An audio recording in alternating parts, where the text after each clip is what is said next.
हम लोग समांतर श्रेणी में किसी पद को ज्ञात करना, उस पद के स्थान अर्थात उसके n को ज्ञात करना और उस श्रेणी में कितने पद हैं उसे भी हम लोग ज्ञात करना सीखे हैं। तो आज की वीडियो में हम लोग सीखेंगे किसी एपी में उसके पदों का योग कैसे ज्ञात करते हैं। तो उसके लिए हम एक विशिष्ट फॉर्मूला का प्रयोग कर किसी एपी के प्रथम n पदों का योग जिसे Sn से दर्शाते हैं। S का अर्थ होता है सम, सम का अर्थ होता है जोड़। तो Sn बराबर n/2 into 2a plus n-1 into D.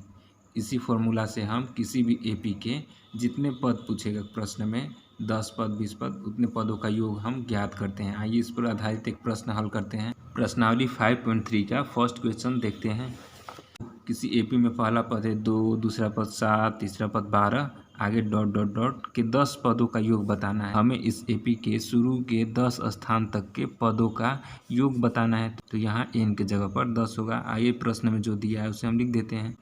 इसलिए 10 स्थान तक हमें योग निकालना है। तो S 10 बराबर n/2 तो 10/2 इंटू 2a के जगह पर 2 प्लस चूँकि 10 स्थान निकालना है तो n 10-1 इंटू डी हमें प्राप्त हुआ था 5। अब सभी को हम इंटू करेंगे। ये हमें प्राप्त हो गया 5 इंटू 2 दूनी 4 प्लस 10 में से गया 9 और 9 इंटू 5 9 5 45।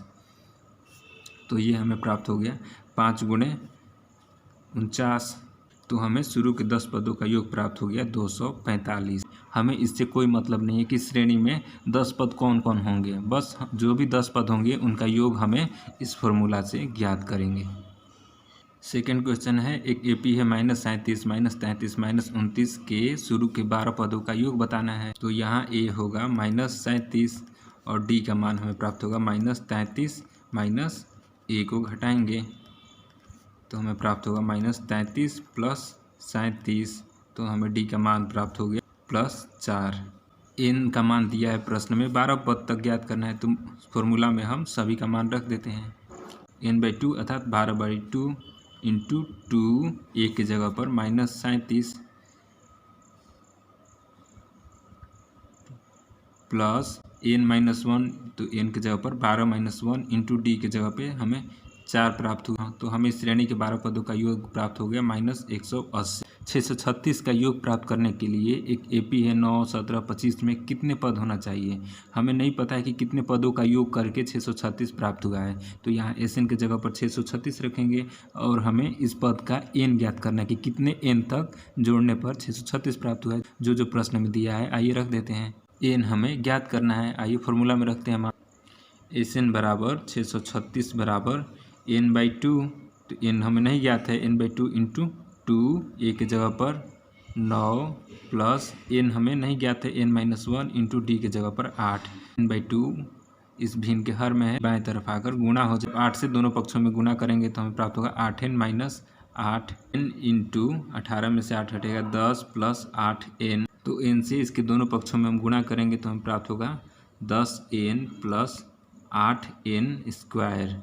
अब हम दाएं पक्ष में 10n और 8n स्क्वायर में से 2 को कॉमन लेते हैं तो हमें प्राप्त होगा 2 इंटू 5n प्लस 4n का स्क्वायर। हम यहाँ 2 इसलिए कॉमन लिए ताकि हम बाएं पक्ष में 1864 में 2 से भाग कर सकें। 832 बराबर 5n प्लस 4n का स्क्वायर। 832 को हम दाएं पक्ष में लाएंगे तो हमें प्राप्त होगा 0 बराबर 5n प्लस 4n का स्क्वायर माइनस 832। इस तरह हमें एक द्विघात समीकरण के रूप में प्राप्त हुआ। तो द्विघात समीकरण को हल करने के लिए या तो हम मध्य पद को 2 हिस्सों में बांटकर गुणनखंड करके हम इसका n का मान ज्ञात करेंगे, या दूसरा तरीका है कि इसको हम द्विघाती फार्मूला से इसको हल कर सकते हैं -b plus minus √d divide by 2a से। आइए हम द्विघाती सूत्र से हल करते हैं इसके। तो इस समीकरण में a की जगह पर 4, b की जगह पर 5 और c की जगह पर -832। 5 के स्क्वायर करने पर प्राप्त होगा 25 प्लस 10,000। इसको गुणा करने पर हमें प्राप्त होगा 10,176 डिवाइड बाई 8। तो हमें 25 और 10,176 जोड़ने पर प्राप्त हुआ 10,201। 10,201 का वर्गमूल होगा 101 डिवाइड बाई 8। अब आइए एक बार हम जोड़ लेते हैं और एक बार घटा के लिखते हैं। तो 101 में से 5 घटाने पर हमें प्राप्त हो गया 96/8 बराबर हमें 12 प्राप्त होगा। एक n का मान और दूसरे n का मान हम ज्ञात करते हैं -106/8 अर्थात -53/4। तो कभी भी n स्थान बदलाता है, n कभी भी ऋणात्मक या बटा में नहीं आना चाहिए। इसके पहले वीडियो में हमने बताया है कि 12 पदों का ही योग 636 है। किसी एपी का प्रथम पद 5 है, अंतिम पद 45 है और योग 400 है, तो पदों की संख्या और सार्वंतर बताना है। तो इस एपी में हमें पहला पद 5 प्राप्त है, लेकिन इसके आगे वाले पद हमको नहीं प्राप्त है और सीधे अंतिम पद प्राप्त है 45। तो बीच वाले पद को हमें बताने के लिए डी की भी ज़रूरत पड़ती है। हमें डी नहीं पता है और ना ही इस 45 का एन पता है कि ये किस स्थान पर है। इसी अंतिम पद 45 का स्थान यदि हम एन ज्ञात कर लेंगे तो हमें मालूम हो जाएगी कि इस एपी में कितने पद हैं। अब डी भी हमको ज्ञात करना है, तो सब जो प्रश्न में दिया है उसे लिख लेते हैं। ए बराबर प्रथम पद 5 दिया है और जितने भी इस श्रेणी में पद हैं उन सभी का योग दिया है एसएन 400। तो आइए इस 45 का एन ज्ञात करते हैं फॉर्मूला से, t n a plus n minus 1 into d से। एन को वैसे ही रहने देंगे, डी का मान भी हमको नहीं पता है।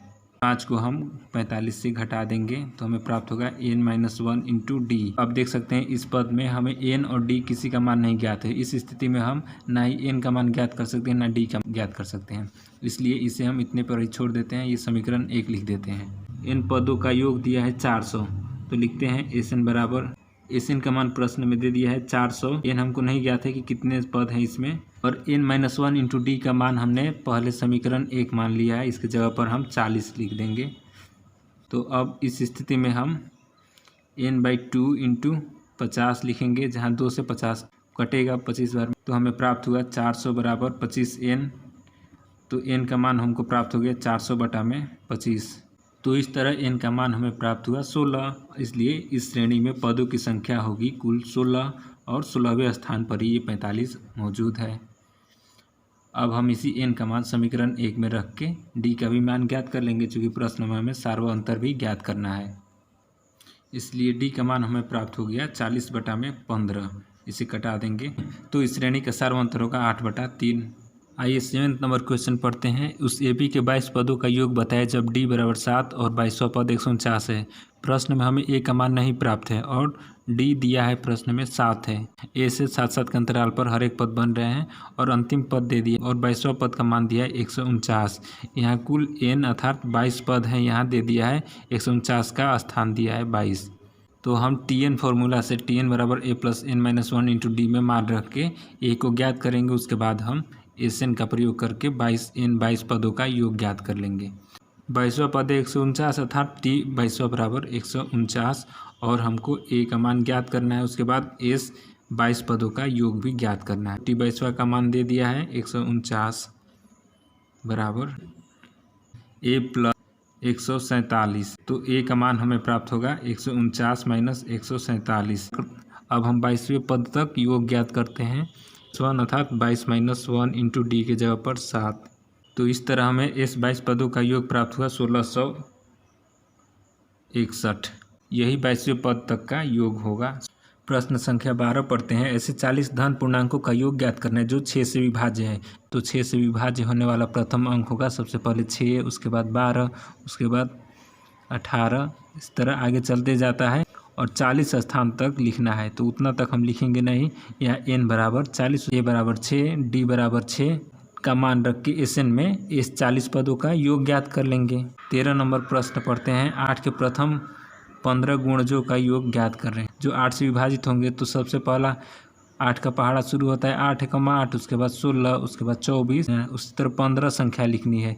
तो यहाँ पर n 15 स्थान तक लिखना है। तो n बराबर 15 होगा। प्रथम पद a बराबर 8 और d यहाँ 8 होगा। योग हम ज्ञात कर लेंगे फॉर्मूला में रख के। 14 नंबर क्वेश्चन देखते हैं। 0 और 50 के बीच विषम संख्याओं का योग ज्ञात करना है। तो आपको मालूम है कि विषम संख्या शुरू होती है 1 से, 1 के बाद 3, 5, 7। अब 50 संख्या लिखना है तो 50 संख्या में लिखेंगे नहीं, ये सभी n दिया है अर्थात उनका स्थान दिया है।